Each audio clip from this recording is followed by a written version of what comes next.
Third time, not a charm. Today's third meeting between President Trump and bipartisan congressional leaders going so poorly so quickly, President Trump walked out just minutes after the meeting began. On day 19 of the federal government shutdown, we are seemingly no closer to any sort of compromise. President just got up and walked out. He asked Speaker Pelosi, will you agree to my wall? She said no. And he just got up and said, then we have nothing to discuss, and he just walked out. Again, we saw a temper tantrum. President Trump seeming to confirm some of that description in a tweet saying, quote, I asked what is going to happen in 30 days if I quickly open things up. Are you going to approve border security, which includes a wall or steel barrier? Nancy Pelosi said no. I said bye-bye. Vice President Pence followed the Democratic leaders, saying that the Democrats were unwilling to do any negotiating. CNN's Abby Phillip is at the White House. And Abby, it's almost as if last night's speeches never happened and we're just back to dueling speeches moments ago from outside the White House. A few minutes ago when both Democrats first walked out 30 minutes after this meeting was supposed to start in the Situation Room, gave their version of the story, and then the vice president, unprompted, unannounced, walks out as well to give their version. Basically, where we are is that the Democrats and the Republicans are nowhere closer to an agreement on this, and in fact, they may be as far away as they have ever been. There is, in some ways, a description being played out here by the Democrats of a president who angrily stomped out of the room, and the White House is apparently very sensitive to that, sending the vice president out to dispute that description, saying clearly that the president did not angrily say anything to Nancy Pelosi. He didn't slam his hands on the table, but they did confirm that he walked out. Here's a little taste of the kind of back and forth we just got here on the White House front lawn a few minutes ago. The president seems to be insensitive to that. He thinks maybe they could just ask their father for more money, but they can't. The president calmly said, I guess you're still not wanting to deal with the problem. So the Democrats are being pretty clear. They don't want to have any conversations at all about the border or about the wall until the government is funded. And the Republicans are saying that the president will not reopen the government until he gets border security money. That being said, the president's offer to Nancy Pelosi in the Situation Room today was, if I reopen the government right now, will you agree within the next 30 days to border security that includes a wall? Pelosi said no to that, but it's also not the first time that offer has been made. In their last Situation Room meeting, the president made basically the same offer. Democrats rejected it then too. So this was the second time around for that offer, and it's not surprising, Jake, that it was rejected by Democrats who've been saying from the very beginning they just want to fund the government as it currently stands. They do not want to go into a protracted negotiation over a controversial wall that their members don't support and border security and a crisis that they also don't believe is the way that the White House describes it, Jake.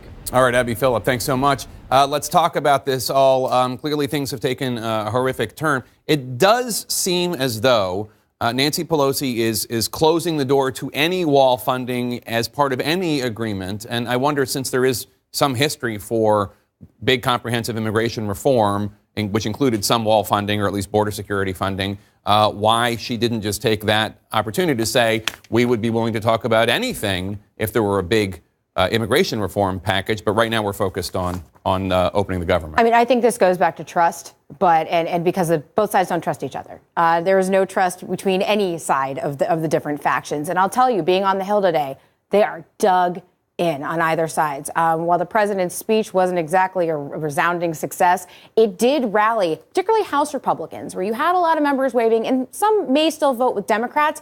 But talking to them coming out of that meeting today, they were ready. They were ready to, hunker down and for the shutdown to continue until they get what they want. I want you to take a listen to House Minority Leader Kevin McCarthy just now speaking about how the meeting went.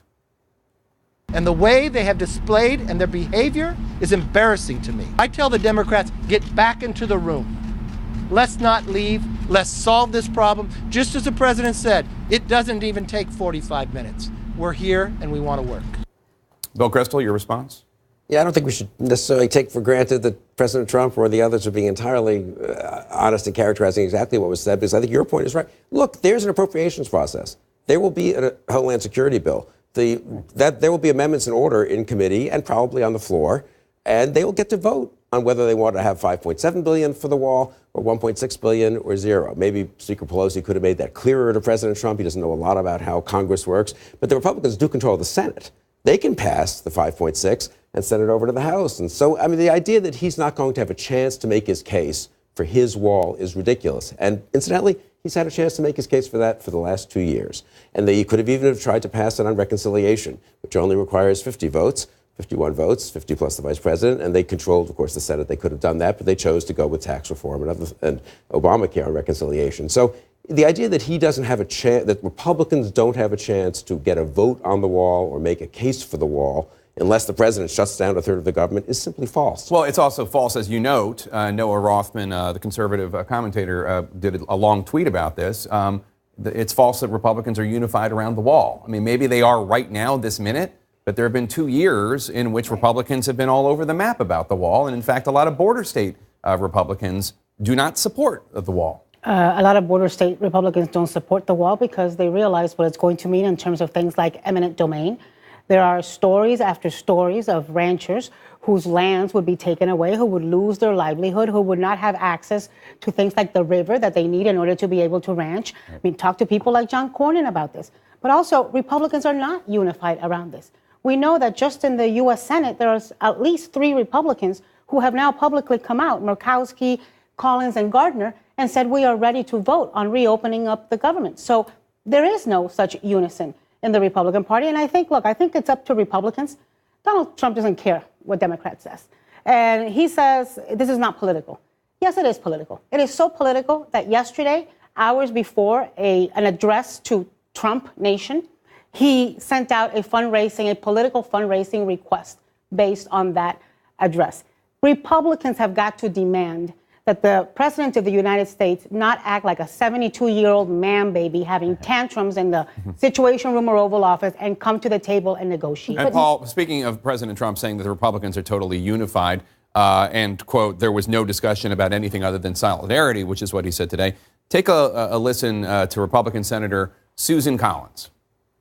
Did any members raise any concerns? Thank you, guys. There was a vigorous discussion.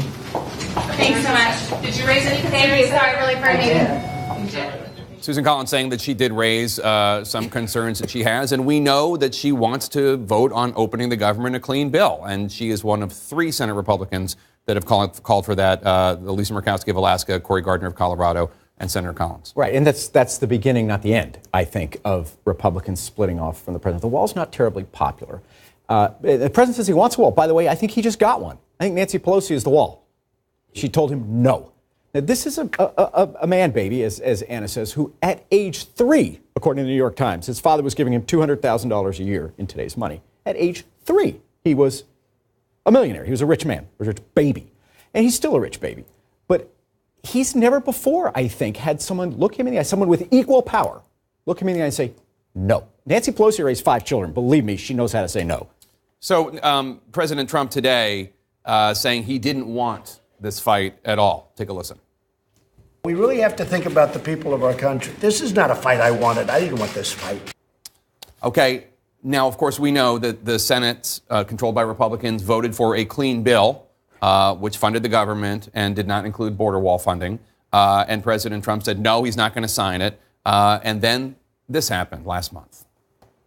I am proud to shut down the government for border security, Chuck, because the people of this country don't want criminals and people that have lots of problems and drugs pouring into our country.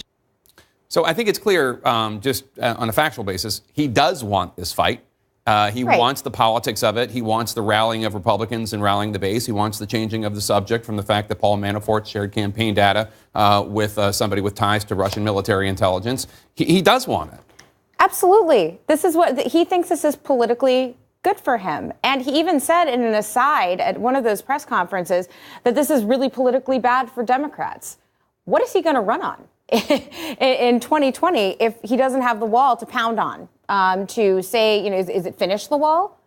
This really, he has seen this. This helped him get elected, and he sees this as a hill to die on. This is nuts. It helped him in the primaries. There's a lot of data on this. The wall did not help him in the general election. It did not help Republicans in 2018. It is not going to. It's not helping him as we speak. About 60% His of numbers have Republicans slid. oppose it, His yeah. numbers have slid a little bit over the last week. They're now at the lowest they've been since September. So, I mean, he can tell himself, I suppose, that my base is so idiotic that they think that this shutting down a third of the government over He's a saying that $5 billion he has convinced himself also that people who are not getting paid right now are saying that's okay, Mr. President. Do you think he's convinced himself? You keep on keeping on. That is not happening in terms of I feel it's more like desperation and that he knows he's losing and he doesn't know what to do. I actually think Jackie's right. I think he does convince him. I mean, I think he convinced himself. He has had conversations with past presidents who have told him they want a wall. I mean, obviously he is conversing with the paintings on the walls and things that are answering back.